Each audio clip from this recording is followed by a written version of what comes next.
Cuaca buruk yang terjadi selama beberapa hari terakhir membuat sejumlah sungai di Kabupaten Pandeglang meluap dan mengakibatkan 18 kecamatan di Kabupaten Pandeglang terdampak banjir.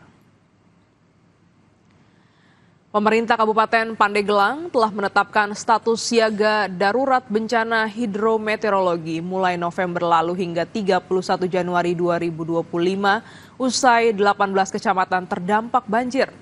Hal ini membuat Basarnas Banten melakukan evakuasi warga yang terdampak banjir di wilayah Kabupaten Pandeglang.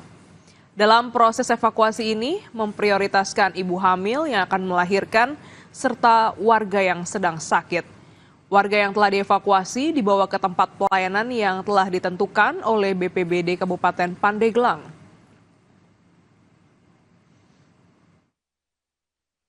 Tim SAR gabungan telah melaksanakan satu, mengevakuasi warga-warga yang terdampak di wilayah yang terdampak banjir di wilayah Kabupaten Pandeglang. Dua, ibu hamil yang mau melahirkan. Tiga, warga yang sakit. Dan kedua, korban tersebut dibawa ke tempat atau pelayanan kesehatan yang telah ditentukan oleh BPBD Kabupaten Pandeglang. 5 kecamatan di Kabupaten Pandeglang masih terdampak banjir dengan ketinggian air mulai dari 50 cm hingga 1,5 meter.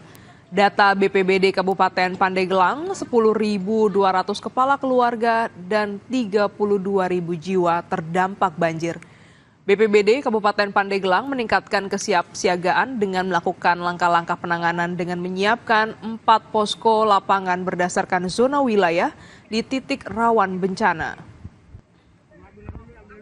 Pak, mending angkut aja, mending angkut.